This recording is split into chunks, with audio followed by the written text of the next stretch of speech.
Tonight's title or tonight's topic was the process of unbecoming, and I'm going to evolve on this over the next few weeks. Some of you, that might already know I've got a big event on this coming Sunday. VA stands for Virginia. Well, thank you. I appreciate it. So you learn something new every day. Welcome from Virginia. Yeah, and I want to talk about the process of unbecoming. Some of you have read about my journey recently, and, it's been a joy to be able to get to a place in my life where my spirit is settled enough to be able to share with you in a very open way. Previously I used to feel like I was exposing myself. And these days I've realized that there is so much power in vulnerability. Not only power for those who receive the message that your vulnerability allows you to share, but there's so much power for you yourself in being able to be the one who's being vulnerable and therefore offer a message from a different place, so much deeper in your spirit than you can offer that same message from somewhere in your brain. When it comes from your spirit, it just touches people differently. And so I call it the process of unbecoming. And I want to share just a very quick message with you tonight to start on it. And we'll touch on this every Thursday night for the next couple of weeks. I want to take you through a bit of a journey on the whole entire process that I've been through. And I certainly don't believe that I've arrived. I think life is the holy grail. We never get there, right?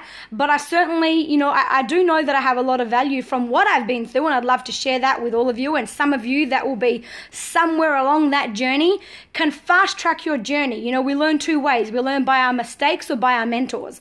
And I believe, if you're going to get somewhere anyway, you may as well get there quicker. So I prefer to learn from my mentors rather than from my mistakes. Show love, she says. Thank you very much. Do me a favor. For those of you who the Aussies are still getting used to Periscope, here's how it works.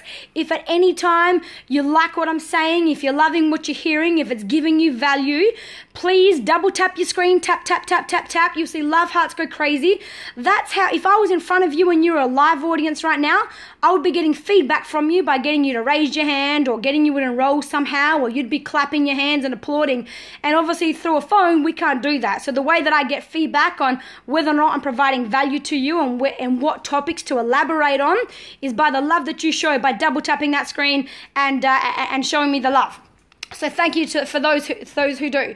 So here's the message I want to share tonight. I want you to consider this very strongly, because the process of unbecoming really begins with a level of consciousness, really just around your thoughts, because essentially we all operate from a default system, which is our belief system. So typically, our instant reactions to things are basically programmed through our belief systems. But what is a belief system? Well, a belief is nothing other than a thought that you've thought over and over again. If you think a thought often enough, it becomes a belief system. And we operate, our default systems come from our belief systems. But the question is, who created the belief systems? Who put those there? And this was the beginning of my process of unbecoming. I was always chasing the person I wanted to be and do the things I want to do and have the accolades I wanted to have. And what I realized is this: you cannot be who you are right now and have any results show up differently anywhere in your life. You can't be you, for example, the you that you are now, and make more money because in business or something, because the you that you are produces the money you currently make. You can't just be you and go make an extra $100,000. You have to become the kind of person who makes that extra $100,000, because those kind of people are very different to the you that you are now. Same with relationships. You can't be you and have the marriage or the relationship or be the parent you want to be.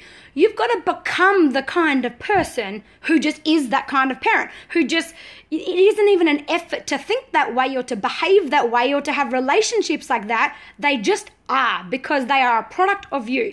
And so what I realize is, well, then who am I? So if I need to change who I am, well, where does that begin? The becoming, absolutely, right?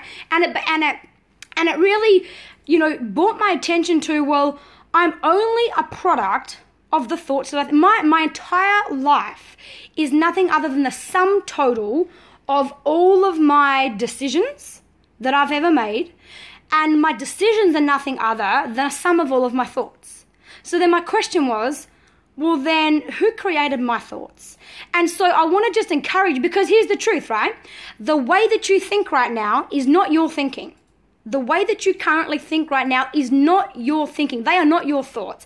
It's the thinking that somebody programmed you with. Somebody taught you to think like that. When this happens or when that happens, somebody taught you to behave that way or react that way. And essentially, thoughts are directly linked to emotions, to feelings. And so essentially, we've been taught to feel that way. And so I realized, I just started going, well, who taught me that? Why do I think that? Why do I do that? Why do I feel that? And I just started asking myself, why do I? Who created my thoughts? Exactly. So who creates it? Where do thoughts come from? Well, essentially, they basically come from your five senses. This is why the power of association is the greatest power of all. Anything you see evokes a thought. Anything you hear, smell, taste, touch, they all evoke thoughts.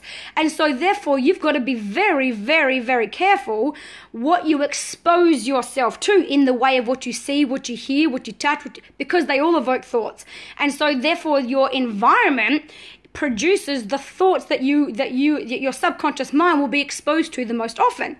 Your environment produces the thoughts that you will be exposed to most often, and the thoughts that you think that you are exposed to most often on a repeated basis become your belief systems. Your belief systems determine your actions determine your decisions, and then here we are with what we call you. But is it really you? Or is it just the you've been taught to be? Because you were taught to think like that. You were taught to feel like that. So just for tonight, my message is this. Know this one thing. That your thoughts typically, if you've been on a big personal development program, maybe you're unraveling a little bit of this. Maybe you're becoming conscious. And consciousness is the first step. I don't have to know how to change my thought to begin with. I just need to be conscious of it. That's step number one. I just need to be conscious of it. I just did something.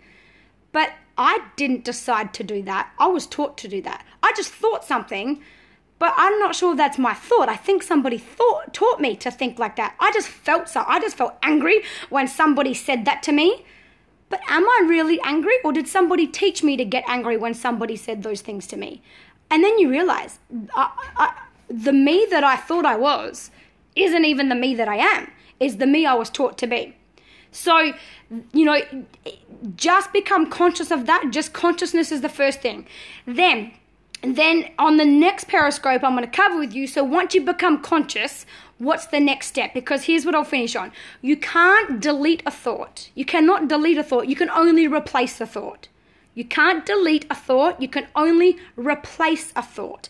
So I'm going to teach you on the next Thursday night, I'm going to teach you how to have what I call the go-to thought. When you consciously catch yourself thinking something that does not serve you, that doesn't produce the thought, the decision, the emotion that you want to be able to produce, and you want to be able to release that way of thinking and replace it with your own thoughts so that you can unbecome the you that you've been taught to be and become the you that you are underneath all of that.